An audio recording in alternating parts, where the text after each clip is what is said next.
is a player welcoming you to this interesting class, Literature 247, where we discuss literature text. This video is about an interesting novel titled Lekki Headmaster, written by Kabir Alabi Garba. Lekki Headmaster is JAMB 2025 approved text. Earlier on this platform, I've discussed the plot summary, Chapter 1, as well as Chapter 2 of this novel. So, if you need the link to the previous videos on this novel, you can make your request through the comment section and it will be sent to you. Meanwhile, all these videos are linked together. Just make sure you watch one to the end and the next video pops up. Let's go into the classroom.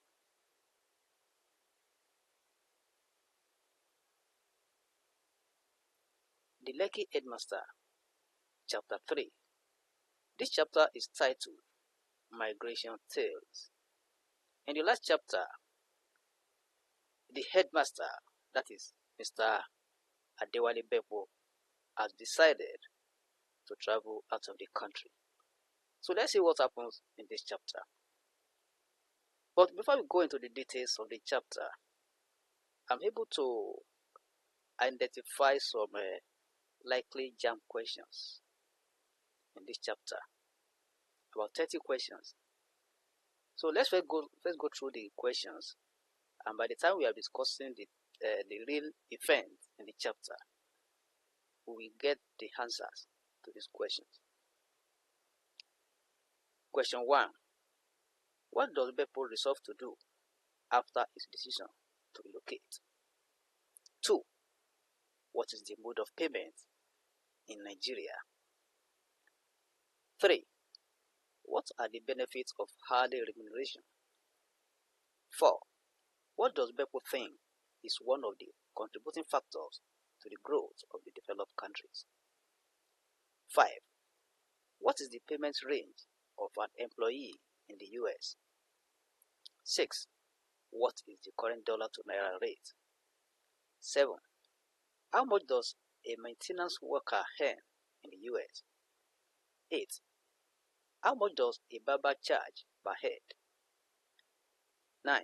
What skill did Beppo learn during the last break? 10. What category of workers are well paid abroad? 11.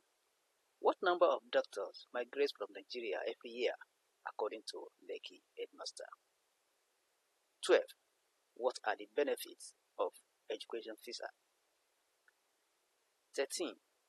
How does the desperate migrant get money to travel? 14. What category of people are referred to as classical rogues? 15. How much loan did Mr. Nku take from Stardom Cooperative and failed to refund? 16. What did one of the school drivers plans to do with the school bus? 17. Who is Sola? 18. Who did Sola confide in about her traveling? 19. What makes Beppo's relocation easy according to Sola? 20. How much did Sola and her husband borrow to travel to the UK? 21. What is the range of monthly rent in London? 22. How much does Sola and her husband pay as monthly rent in Manchester, that is where they live, in the UK? 23. What is the mode of payment for rent in the UK? Question 24. How are tax paid in the UK? 25. What is the distance from Manchester to London by rail? 26. Why are people convinced to relocate? Why are people convinced to relocate? 27. Who is Chief William in Lekki Headmaster? 28. Why did Jerry burst into tears? 29. When did Rike arrive the US? 30. Why did Akindele couldn't invite anybody? Now let's go into the details of this chapter. After Mr. Adewale Beppo, that is the headmaster, the Lekki Headmaster, after Mr. Adewale Bekpo resolved to relocate to the UK, he decided to learn about the experiences of the people in Canada, the United Kingdom, and the United States of America. That answers the question there. That is what he has resolved to do after he has decided to relocate to the UK. He learned that payment in those countries is different from Nigeria. It could be hourly, daily, weekly, or monthly. While monthly salary is used in Nigeria. So this answers the question, what is the mode of payment in Nigeria? It's monthly salary. He likes the hourly remuneration, as the employee has the opportunity to move from one job to another. Also, the employer will be able to monitor the activities of the worker. He surmises that it might be one of the contributing factors to the growth of the developed countries. This also answers questions. Mr. Bekpo learned from a friend in the United States of America that an employee can earn between $150 and $250 in a day, and one can work for 4 days in a week. If that is the case, those traveling out can earn up to $2,400 a month, and it's big money when multiplied by 1,600 naira, the current dollar to naira rate. But these people forget that they will have to buy and pay in the hard currency of the country they are in. They feel whatever remains is still a big money when sent to Nigeria. He also learned that some people earn more than $250 per day. Even cab drivers earn more than those working in stores and toilets. Mr. Bekpo is informed about a Nigerian who changed from driving to maintenance in the United States because he knew about carpentry. The man earned $500 daily, and Mr. Bekpo calculated it to earn 800,000 naira per day in Nigeria. He also gathers that skilled work is one of the best options, where a barber charges as much as $100 per day per head. He also gathers that skilled worker is one of the best options, where a barber charges as much as $100 per head. The immigrants are even advised to learn a skill before leaving Nigeria, in which Mr. Bekpo has learned painting during the last break. Relocation has become a trend in the country as nurses, doctors, and health workers generally are well paid abroad. The government revealed that up to 1,000 of the 3,000 doctors in the country are migrating every year. You realize that we are getting answers to the questions asked at the beginning of this class. Other people are also leaving. Many graduates travel out pretending to go for their master's degrees. The fact that an education visa allows them to travel with their family makes them desperate. This answers the question, what are the advantages of education visa? That is, it allows them to travel with their family. To the extent of selling their property to pay school fees, accommodation, and others. Some take loans they never repay, while some pay back later after settling in the country of their choice.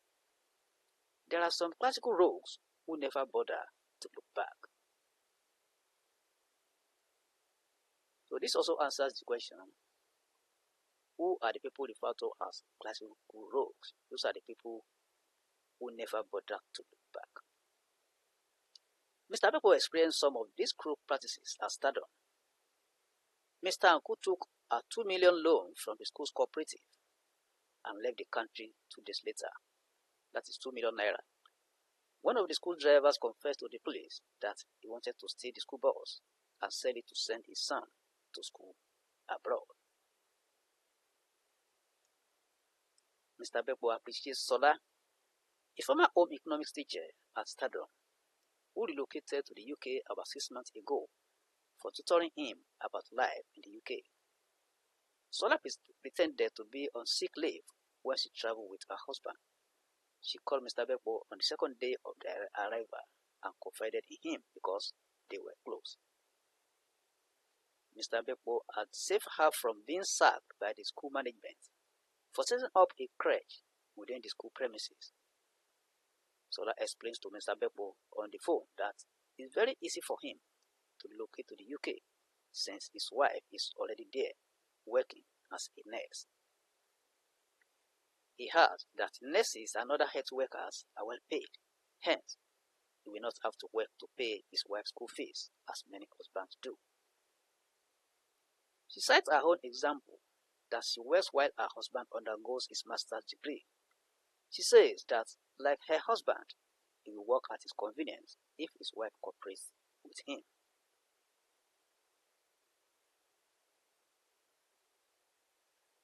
Sola explains further that Mr. Beppo's relocation is easy because it's not boring to come to the UK like them. She says they sold everything and borrowed 4 million naira. She expresses her happiness about it because within 6 months of their arrival, she changed jobs more than 3 times, and the present job will fetch her up to £200 daily. She told Mr. Beppo that they couldn't stay in London because they couldn't afford £1,500 or £1,000 monthly rent. They stay in Manchester where they pay £650 monthly for a non-furnished 2-bedroom apartment. They don't have to pay for a year in advance like in Nigeria. They pay as they live. They are also getting their gadgets one by one. Also, the tax they pay depends on the gadgets they have. Hence, they bought a mattress and a smart TV. She adds that Manchester to London by rail is about 30 minutes. Sola continues and tells Mr. Beppo that people are convinced to relocate because of the great infrastructure and quality education for their children. Children enjoy free education in primary and secondary school in the UK. Mr. Beppo is aware of this because his children also enjoy it. It was when Nike entered university that she paid school fees. This is not so in Nigeria and most of Africa. Those who can't afford school fees can also apply for education loan. Sola reminds Beppo that some of the parents at Stardom schools pass through. Sola reminds Beppo what some of the parents at Stardom schools pass through to the millions child by the school. Beppo knows that some parents can pay the fees conveniently, while some struggle to pay. Many parents even withdraw their children during holidays. In some instances, the death of fathers put an end to the education of the children in the school. He cites an instance of Chief William, a rich man who used to sponsor most social programs at Stardom. After the death of the man, the children could not complete the following term because the family couldn't afford the fees. Surprisingly, banks immediately confiscated his assets because of indebtedness. Sola also shares her testimony about free health care for children, which her children have benefited. Children must undergo 2 medical checkups monthly, including dental. She shares the greatest testimony with Mr. Beppo when Betty, a second child who is asthmatic, was saved with just a call to the emergency line 911. She also explains how the little girl was showered with gifts in the hospital for her birthday. Sola also shares the other side of it, that London or Toronto is not a bed of roses. That is London in the UK and Toronto in Canada. Some have bad stories to tell. She cites an example of Jerry, who abandoned a banking job and burst into tears when he was confronted with the reality of caring for an old couple in London. Sola also uses the story of Hope and his wife, who relocated to illustrate how the plans of couples might crumble. Hope, an accountant, secured admission for a master's degree in the United Kingdom. His wife joined him and worked and started sponsoring his education. About 4 months later, the wife stopped funding his education because the condition of her job made it inconvenient for her to continue sponsoring him. Hope complained to the parents of his wife, but they replied that they understood the plight of their daughter that she had explained to them. Mr. Beppo surmises that life is not a bed of roses anywhere. He remembers the saying of an Idoma that sugar cane and bitter leaf have different tastes from the same rain. In a recent migration tale, Rike arrives in the United States, and less than 3 years she buys 2 houses in Ibadan, Nigeria, while an academic who has spent 20 years in the US returned to Ikole in Ekiti State empty-handed. Rike declares that she will not pay any school fees for her 3 children until 2027, when her first son will enter university. She has invited 2 of her sisters to the US. Wemimo, her brother, and the last born of her parents would have also joined them if not for visa problems. Rike's case is compared with Akindele, who couldn't even invite his daughter because of his condition. He is 55 years old and was invited to the US 7 years ago by a US citizen he met at a media company in Lagos. He just divorced his wife of 18 years, and they had 3 children between the ages of 16 and 18. Akindele later got permanent residency and settled down with the women. His first job was freight loading and later correctional service, which he found less demanding, though not so easy. He told Ige, a friend who was planning to relocate, that he had to sit for 12 hours. He told him there wasn't an easy job in the US. You work for the dollar you earn. They don't want to know if you are young or old. He said some of the retired people in Nigeria, including permanent secretaries, come to the US to work. He said he has seen 70-year-olds from Nigeria working as casual workers in the United States. Akindele concluded that he couldn't invite anybody now because he needed to settle down well with his wife, who doubled as his host. So that is chapter 3 of the Lekki Headmaster. You go through that question again, you see that we have answered all the 30 questions generated at the beginning of this class. Please, if you are new on this platform, try and click on the subscribe button so that you're part of this class, and the bell icon so that whenever any video is produced, you are going to be notified, because we are going to do the analysis of all the chapters, the themes, and character analysis. You are free to share this video, like the video, share it on any social media platform, invite your friends and colleagues to join us. If you have any question, send your question to the comment section and it will be attended to. Thank you and God bless. Let's meet in the next chapter.